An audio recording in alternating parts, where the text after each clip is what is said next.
देखिए दोस्तों, अब मैं मल्टीमीटर के बारे में बताता हूँ आपको। ये हमारा मल्टीमीटर होता है, इसे डिजिटल मल्टीमीटर कहते हैं। तो इसमें होती है हमारी दो प्रॉप्स, एक होती है रेड कलर की, एक होती है ब्लैक कलर की वायर होती है। तो इन वायरों को हम मल्टीमीटर में कहाँ पे लगाते हैं, चलिए मैं आपको दिखा देता हूँ।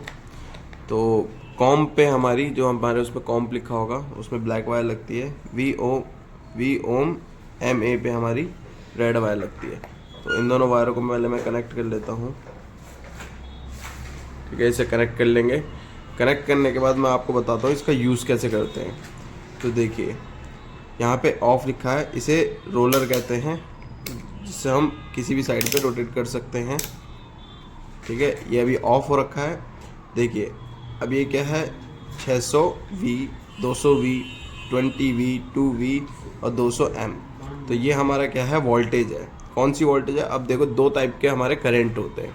कौन कौन से, AC करंट और DC करंट। तो इसमें हम जो करंट को नापते हैं वो DC करंट होता है। अब DC करंट होता क्या है, DC करंट हमारा होता है जिसमें भी हम बैटरी को स्टोर कर सकते हैं। जिस भी बैटरी में करंट को स्टोर करा जाता है उसे DC करंट कहते हैं। जैसे कि हमारे लैपटॉप हो गया, मोबाइल हो गया, इनमें DC करंट होता है। तो इस करंट को, DC करंट को चेक करने के लिए हम इसको चेक करते हैं। ठीक है ना, ये हमारा DC करंट का सिंबल होता है। ये वाला हमारा DC करंट का सिंबल होता है।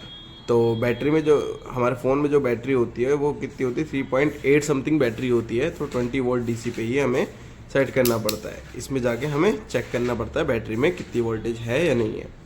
उसके बाद हम आगे बढ़ेंगे तो ये AC करंट के लिए होता है। AC करंट का हमारे फ़ोन में यूज़ नहीं होता है, तो AC करंट को हम छोड़ देंगे। तो AC करंट का सिंबल देख लीजिए, ये V बना होता है और ऐसे उसका सिंबल होता है। और DC करंट का ये वाला सिंबल होता है। किसी भी मल्टीमीटर में आप चेक करोगे तो इन दोनों सिंबल से ही आपको पहचानना है कि AC करंट में हमें कौन सा चेक करना है और DC करंट का हमें कौन सा चेक करना है और AC करंट के लिए हमें कहाँ सेट करना है।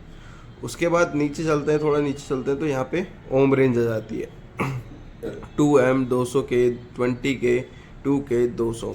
तो ये ओम रेंज का सिंबल होता है। इसमें हम पोलराइज कैपेसिटर और रजिस्टर को चेक करते हैं। रजिस्टर क्या होता है और पोलराइज कैपेसिटर क्या होता है, हमारा एक कंपोनेंट होता है मोबाइल में, मोबाइल के सर्किट मदरबोर्ड में। तो उसको चेक करते हैं। जैसे जैसे हम धीरे धीरे आगे बढ़ते चलेंगे तो हम इन चीज़ों को चेक करना आपको बता दूंगा। ठीक है, उसके बाद ये होता है डायोड मोड भी कहते हैं, इसे बीप मोड भी कहते हैं। तो डायोड मोड पे जब इसे हम डायोड मोड पे रखेंगे, जब हम ग्राउंड्स चेक करते हैं या आपस में से टच करेंगे तो बीप साउंड करेगा, तो इसका मतलब ये बीप मोड पे सेट है। ठीक है, तो इसका यूज़ क्या होता है वो भी मैं आपको आने वाली क्लासेस में आपको बता दूंगा डिटेल में। ठीक है, उसके बाद यहाँ पे आते हैं हम, तो ये होता है हमारा एम्पियर नापने के लिए। ठीक है, तो यहाँ से यहाँ तक जो होता है वो एम्पियर नापने के लिए होता है। एम्पियर का सिंबल ऐसा होता है, तो एम्पियर को इसमें नापते हैं। ठीक है, तो एम्पियर को हमारे मदरबोर्ड में इतना कुछ काम नहीं होता मोबाइल के फ़ोन के यूज़ में, तो एम्पियर को हम छोड़ देते हैं। यहाँ से यहाँ तक का हमारा यूज़ नहीं होता है मदरबोर्ड में। हमारा यूज़ होता है यहाँ से DC करंट से लेकर बीप मोड तक। ठीक है, तो इसी को हम चेक करते हैं। ठीक है, फिर आज के लिए इतना ही। मिलते हैं नेक्स्ट वीडियो में, तब तक के लिए नेक्स्ट चैप्टर में मिलेंगे। तो नेक्स्ट चैप्टर हमारा कैपेसिटर का है, तो कैपेसिटर में हम कैसे चेक करेंगे वो मैं आपको नेक्स्ट वीडियो में बताऊंगा।